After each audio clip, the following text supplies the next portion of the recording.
বাহ, কি সুন্দর ডিজাইন, খুব সুন্দর দেখতে আন্টিটা। না রে, তুমি আমার একমাত্র ছেলের বউ, আমার পুত্রবধূ। তোমাকে দেবো না তো কাকে দেবো? আমার সব কিছু তোমারই। গয়নাগুলো তো রাধারানীর, আমার মা নিজের হাতে ওকে দিয়েছিলেন।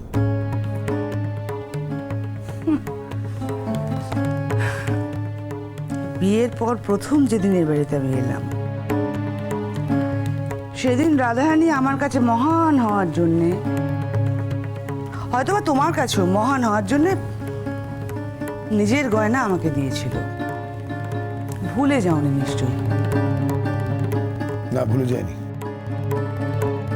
তাহলে তো এই গয়না তোমার হয়ে যায়নি, তো রাধারানীরই গয়না। না না না, তুমি কি বলতে চাইছো বলো তো?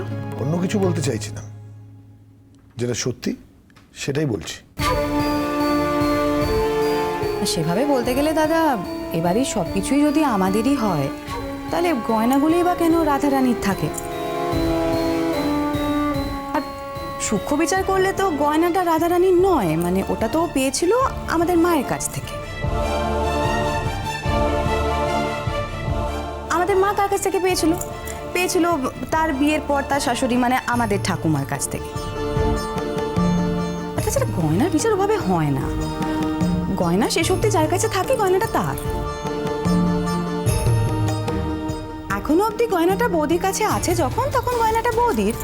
এখানে রাধারানীর নামটাই বা উঠছে কি করে?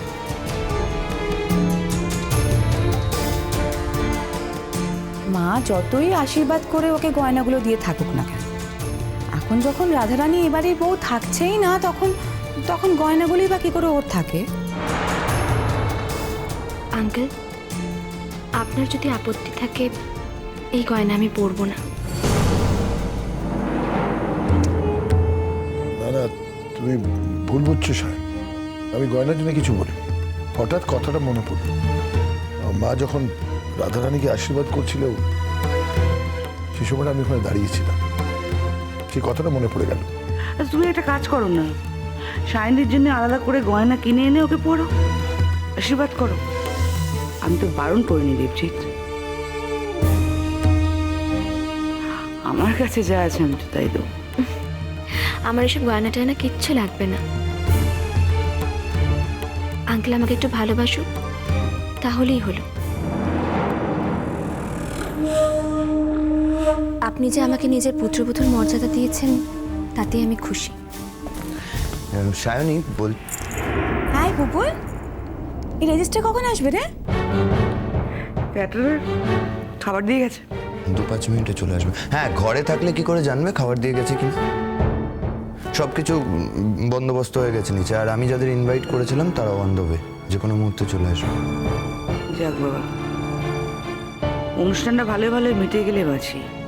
তুমি চিন্তা করো না, অনুষ্ঠানটা খুব ভালো করে মিটে যায়। সমুদ্র, তুই আমাকে তখন ডাকছিলিস কেন? আই, আবার তুই? এই তোমাকে কতবার শেখাতে হবে বলো তো? একটু করে বিয়ে হয়ে যাবে, এখন তুতোকারি করা যায় না। তুমি করে বলা প্র্যাকটিস করো প্লিজ। তুমি ব্যানার্জি বাড়ির বউ এই কথাটা এতবার কি করে ভুলে যাচ্ছ বলো তো শাহানি? সরি পিসিমণি, আর ভুল হবে না। তুমি আমায় ডাকছো? কথা আছে এদিকে। না, ও তো একা তুমি বললে হবে না, তোমাকেও তো তুমি বলতে হবে। তুই তো কারি করছো কেন? শোনো মা, আমি তোমায় একটা কথা বলি, আমাদের মধ্যে দয়া করে তুমি ঢোকো না। আমি ওকে কি বলে ডাকবো সেটা আমি ঠিক করবো, আর যা বলে ডাকলে ওকে মানায় তা বলেই ডাকবো। হাই শায়নী। শোন না, মানে এখন এই ঘর থেকে কি করে যাবো তুই বল না, কি বলবি? আমি তো তোকে বললাম যে আমার তোর সাথে আলাদা কথা আছে। উপল, তোমরা এখানে কথা বলো, বরং আমরা বাইরে যাই। চলো। আর 2 মিনিট তো বাকি নেই বিয়ের, এখন কি কথা বলবে তুমি? তো ভারী অদ্ভুত মা, আমি শায়নীর সাথে কি কথা বলবো সেটাও তোমায় জানতে হবে। নিজের কৌতূহলের মাত্রাটা কোথায় নামিয়ে নিয়ে যাচ্ছ সেটা একবার ভেবে দেখেছো? বৌদি, এটা হয়তো ওদের নিজেদের কথাবার্তা। আয় পুপুল, কি রে, তোরা কি হানিমুন প্ল্যান করছিস? না, বলা যায় না, তুই যেরকম খ্যাপা, হয়তো দেখা গেল রেজিস্ট্রি পরেই চললি, ঘুরতে চলে গেলি। যা বাবা যা, ঘুরে আয়। তোর আগের বারে হানিমুনটা তো যা হলো, ওই গুণবতী কঙ্কাবতীর কল্যাণে, মানে যা তা। তাই ঠাকুর যেটা চান না সেটা হয় না। তোর এই ঘুরতে যাওয়া সব কিছু এগুলো শাইনির কপালেই তোলা ছিল, তাই জন্য তোর আগের যাওয়াটা হয়নি। এটা বুঝতে পারলি তো এখন? ভীষণই, আমি একটা জরুরি কথা বলতে এসেছিলাম এবং আমার দেরি হয়ে যাচ্ছে, বিশ্বাস করো। বাবা, কথা তাও নাকি আবার খুব জরুরি, দেরি হয়ে যাচ্ছে। চলো গো বৌদি, আমরা বেরিয়ে যাই। চলো, বল তো জরুরি কথা।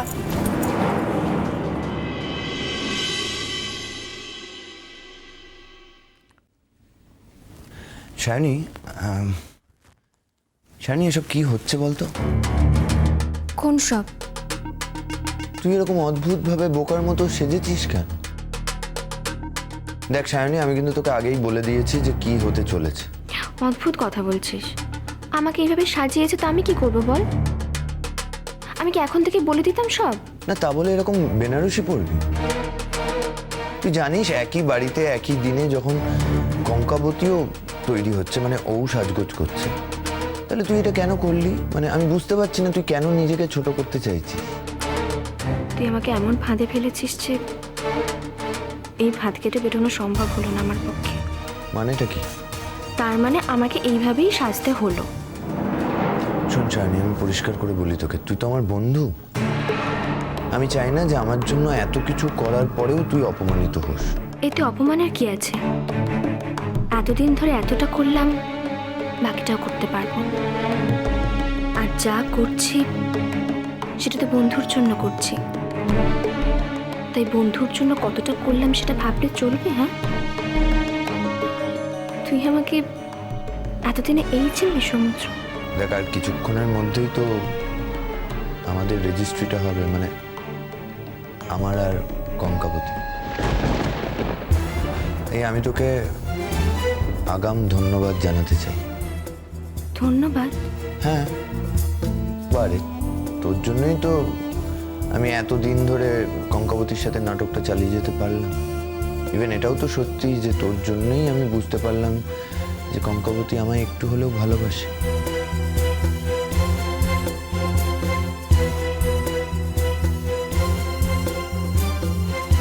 কিরে, কিছু বলছিস না কেন?